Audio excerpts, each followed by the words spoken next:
Bem-vindos, pessoal, ao canal O Andarilho do Norte. Sou o Rodrigo Rodrigues e estou novamente aqui para apresentar conteúdo para vocês sobre paganismo nórdico germânico, tá bom? Quero agradecer o grande feedback que eu recebi, consegui mais de 100 inscrições no primeiro vídeo, 500 visualizações, talvez seja muito, mas para um vídeo inicial, só de apresentação, para mim já é um resultado muito positivo. Quero agradecer muito a ajuda de vocês, tá bom?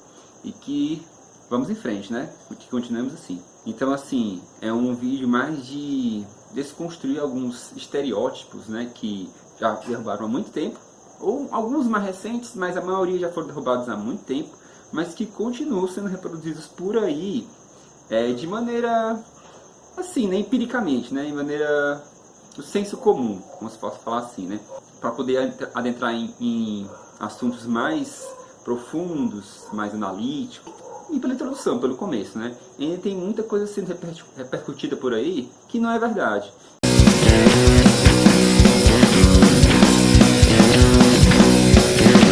A primeira é da própria palavra vikings, que as pessoas geralmente associam como um povo. O próprio título do meu vídeo já por si só já está errado, né? E foi de propósito, inclusive, para vocês entenderem e também chamar a atenção de vocês. Os vikings não eram um povo, era uma profissão de pirata, no caso, pirataria, né? Então, pilhagem, roubo, assassinato, tudo isso era cometido pelos piratas nórdicos, não o povo nórdico, os piratas que eram uma profissão. Nem todos, na verdade, a grande minoria dos escandinavos e dos nórdicos eram piratas, pilhadores propriamente ditos, né? A grande maioria eram fazendeiros, eram muito ligados ao calendário agrário, né? Era um povo muito agrário do campo. Cerca de 10% mais ou menos dos nórdicos eram vikings, pilhadores. É o mesmo que eu chegar na Inglaterra e falar lá. E aí, o povo corsário. Isso aqui, corsário, eram os piratas ingleses, não era o nome do povo. O nome dos nórdicos, dos escandinavos, que é o termo correto, não é para se chamar de vikings. É um termo pejorativo e também errôneo, porque está errado, né? O viking é uma profissão, um ofício da época.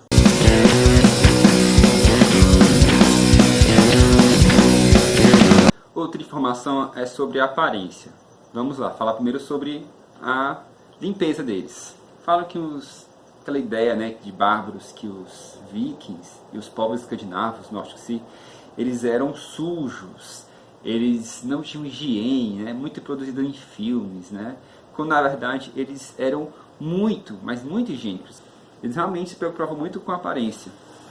Para ter ideia, eles eram o povo que mais tomava banho na época. Sabe aquele ditado, aquela brincadeira que fazem com você geralmente?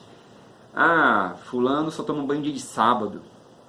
De onde que tiraram isso? Muito provavelmente foram dos vikings, porque eles tomavam banho uma vez por semana. Naquela época não tinha esse calendário gregoriano que nós temos hoje, né? Era outro sistema de datas e tudo mais. Mas se fosse correspondido ao nosso, seria o sábado, né? Então, uma vez por semana, para um europeu era muito, porque a grande maioria passava semanas, dias sem tomar banho. Então era muito, era bastante. E eles também todos os dias tinham um hábito de pentear os cabelos, agitar as tranças. Todos os dias foram encontrados diversos pentes, objetos arqueológicos que comprovam isso.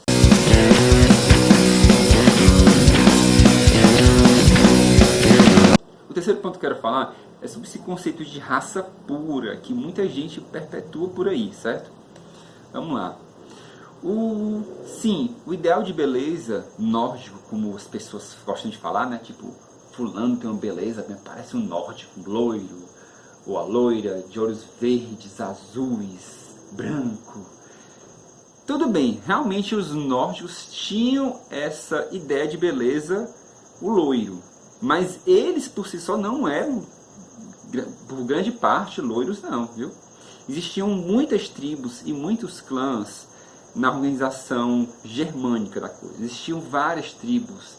Uma delas era nórdica, mas tinha suevos, tinham anglos, tinham saxões, tinham frísios, eram várias tribos, pessoal, e cada tribo tinha o seu modo de viver, tinha a sua origem, sua etnia, certo? E muitos deles não eram esse ideal, certo? Muitos tinham cabelo preto mesmo. Então, não era uma coisa unificada como a gente acha que é, certo? Era uma coisa muito tribal. Mas é claro, como eles tinham esse ideal de beleza, eles usavam um sabonete, um produto especial que descoloria os cabelos. E eles faziam isso muitas vezes de forma abundante.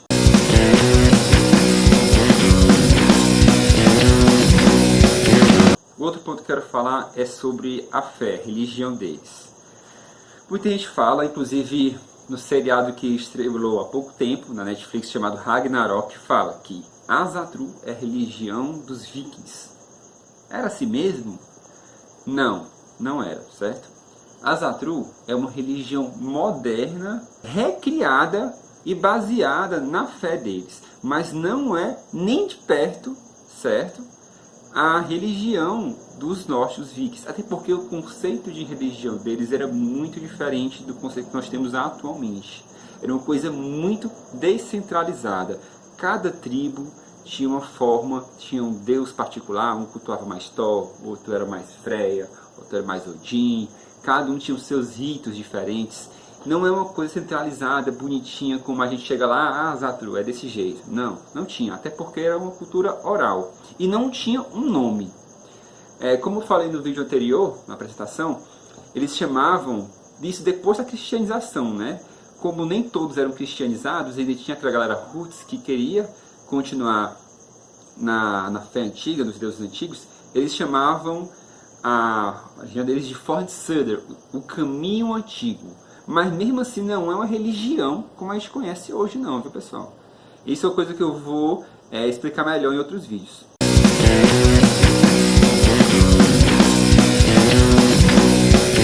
O outro ponto que eu quero falar é os cogumelos e os berserkers.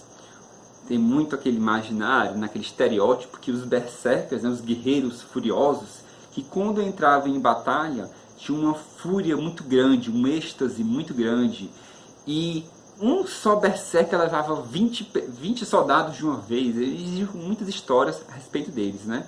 De que eles eram invulneráveis à espada, a fogo, muitas histórias. Então, estudos mais recentes mostram e aceitam mais a ideia de que eles entravam em um êxtase religioso, como muitas religiões baseadas no xamanismo têm. Você entra naquele estado por meio de outras técnicas xamânicas, espiritualistas que existiam na época. Os berserkers são os guerreiros, não só os berserkers, mas o Feldna e outras classes de guerreiros baseados em feras, né, animais totêmicos, o urso, o lobo, tem também da onça, tem em outras culturas, né, mas tem muitas coisas em comum.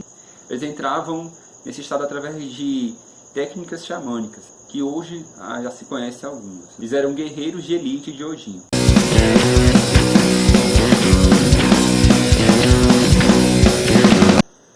Outro ponto que até hoje também em muitas esculturas, né, os deuses nórdicos reproduzem muito, os capacetes com chifres e os capacetes com asas. E nenhum dos dois está correto o uso. O capacete dos chifres foi muito reproduzido na década de 50, né, mas já caiu em desuso, ainda bem. Pelo menos isso é um dos benefícios da série Vikings, né, que a série Vikings, apesar de ter os seus erros históricos, muito também de vestimenta, tem muitos erros, claro, né?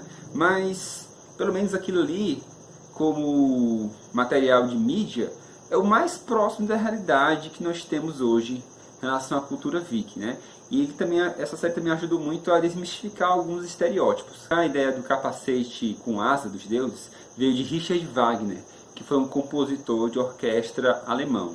Nas suas óperas, ele botou lá asas na cabeça dos deuses, achou aquilo bonito. Por causa dessa ópera, o romantismo alemão, né, as pinturas, tudo levou a influenciar que era assim que os nórdicos antigos retratavam, e não era. Também é um conceito erroneamente difundido por aí.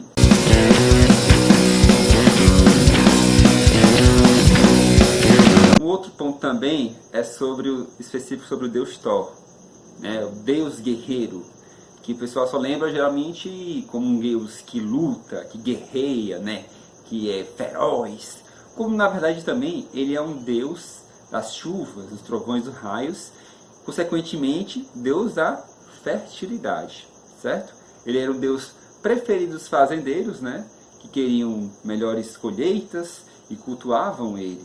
Não era só os vikings, né? Os vikingar, que iam para a guerra, que tinham Thor como preferido. Também os fazendeiros, principalmente, ele é um deus muito do povão, muito cultuado, viu? Na Escandinávia. Inclusive, Thor é um dos deuses do casamento, certo? Que abençoava o casamento, a fertilidade. Tem todo um mito envolvendo o Mjolnir, contando quando o Mjolnir foi roubado de Thor, né, pelos gigantes e tudo mais. E esse mito simboliza a fertilidade do casamento, né? O Mjolnir é um símbolo fálico, né? Então, assim, é outro aspecto de Thor que é muito esquecido. Geralmente só lembro ele como um guerreiro, como um cara que luta. Sendo que não, e também é da fertilidade, né? Desenhos rupestres mostram um casal copulando, por exemplo, né, tendo uma relação sexual, e Thor lá abençoando lá, no meio deles, assim. É só um exemplo da importância deles nesse papel também.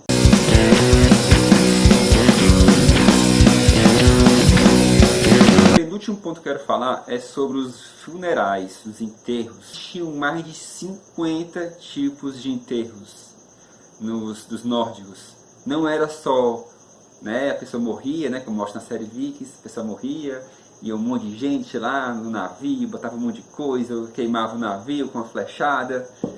Não eram todos assim, certo? E era só para os mais importantes, que era assim, tipo reis, líderes, né, senhores de donos de terra. Como eu disse, existiam mais de 50. Eles enterravam mesmo, grande parte das vezes, né? Eles faziam também, em alguns casos, até um enterro com um formato de um navio, né? Porque tem toda uma questão funerária e o pós-morte que eu vou abordar em vídeos posteriores falando sobre isso. Mas, de forma geral, eles enterravam e faziam montes fúnebres, que lá eles falavam que os elfos moravam lá. Que os elfos são muito conectados com a ideia de ancestralidade, tá bom, pessoal? Não é elfo um ser, uma criatura que mora na floresta, saltitante por aí, com a flecha, de orelha pontuda. Isso é o elfo do Senhor dos Anéis, que criou o elfo baseado nos ancestrais da cultura nórdica. O elfo, na verdade, pessoal, é uma entidade, um ser de luz, só puramente de luz. Eles moravam nos montes fúnebres de onde eram enterrados os mortos.